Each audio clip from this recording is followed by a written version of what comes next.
tell everyone why, and me, again, because I love hearing it, why you chose to approach this project the way you did, and how. Yeah. Well, right after you invited me to collaborate, I had one more day with the summit, and then I flew home from LA to the Chicagoland area. So I had like a 5-hour flight, and I just started taking notes and putting ideas down, and I was really captivated, or I was confused, like, okay, I'm going to collaborate, but what does that mean? Like, I write, I read stuff, like, that's like kind of my job. But Kelly's medium, it's so tangible. You have ink and paint and acrylic, all these things that you can kind of manipulate and work with to create a form. And so I started thinking about, like, hey, like, what is a theologian's form? Like, what is my medium? What are my tools that I get to work with in doing the work that I do? And the first thing that came to me was prayer. That ultimately everything that I do is an outworking of this ongoing conversation with God. And for me, prayer primarily takes written form because we were talking about this earlier. Yeah. Like, I remember things better. I understand things better as I'm writing. So I just became really captivated by this idea of using that medium, that tool of prayer, to couple paint and ink and acrylic with Mary's prayer, with Mary's words. So I pitched it to you a few months later, and then here we are. I've been slowly writing these prayers to go with each line and each painting that you have. I can't wait to see it all together. It's going to be so great.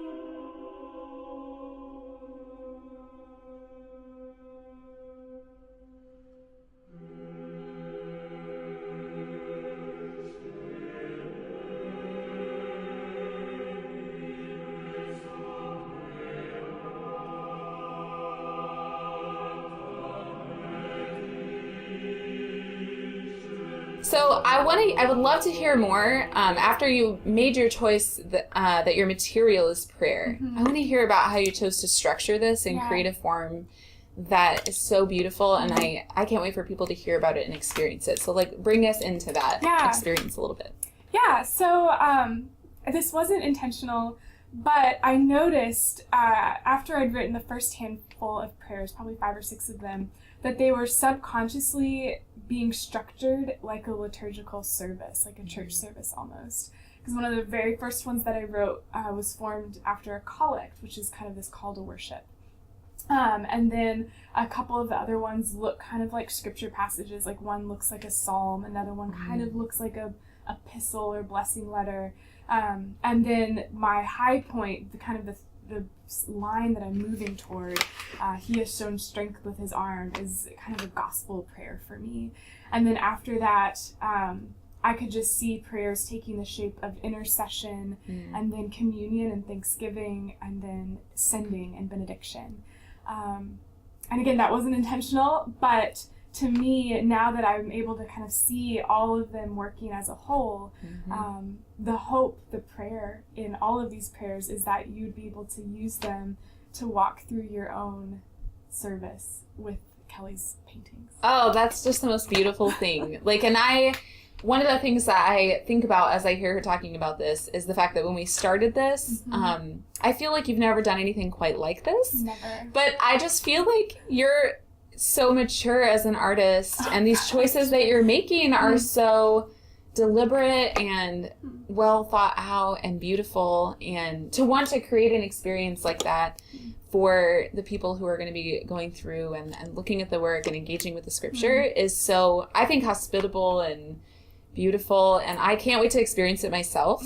And I don't know, I just love it. She could have just written a prayer for each one, and that would have been beautiful. But really, the fact that you've structured it this way is so, I just feel like it's amazing. I mean, I've said that in like 6 different ways now, but like, thank you. I'm really excited. And these prayers, like, I want to address like one other thing. I keep, when I'm telling people about this collaboration, I'm like, let me read you one of these poems. Like, I accidentally say poem instead of prayers. So like the idea that of prayer is poetry, and like how, like, this isn't just me who's done this, by the way. So I want to hear a little bit about like that idea of maybe accidentally calling some of these prayers poems because they're like poems, some of them. No, you're exactly right. The handful of people that I've shown them to always refer to them as poems before prayer. And again, that also wasn't intentional. I'm not a poet. I'm not trained as a writer. Although I took a bunch of, writing classes, and you just write a lot. Yeah, it could have fooled me. Yeah, well, thank you.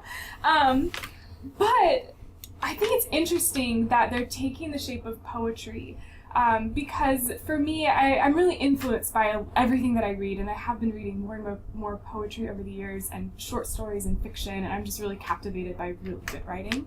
But what I love about poetry, and the challenge of poetry for me, is that you have to communicate an idea in as simple and short span of language as possible. Like, as a theologian, the temptation is always to wax eloquent and ramble on about these different theological ideas, taking up books and pages of thought.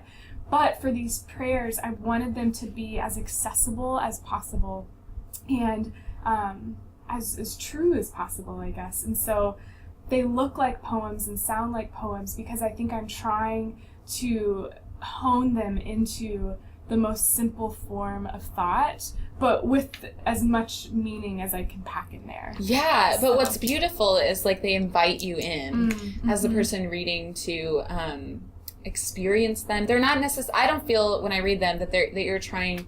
I mean, you clearly have a point of view, but I don't feel like I'm reading them like I can see her angle. Like she's trying to tell me something. Instead, I feel invited in to experience Mary and to experience the word that the prayer is pointing to. And I think it's really cool. Like, so I just love everything you said. I was thinking about how I think about this as an artist a lot, like hospitality to the person who's engaging with it. Yeah. And not necessarily, I think some artists are afraid of that concept because, of course, we need to make work that is true and deep and that has a lot of integrity, that really speaks to our convictions. And for me, like, I'm interacting with Scripture, so I feel that my first priority is who is this God and what is he saying about himself and therefore mankind in this passage. But then at the same time,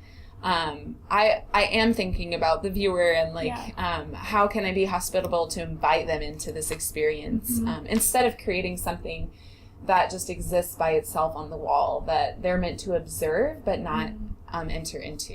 Yeah.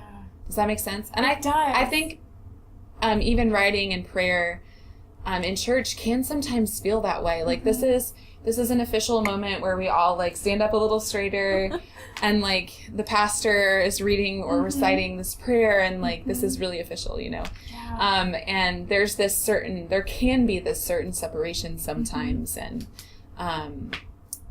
not so, I feel like, with these poems/prayers. Prayers/poems. I just did it. Yeah, I was like, oh, wait, I meant to say prayer, but I said poem. So I just think that's really cool. Yeah. I'm excited for people to experience that.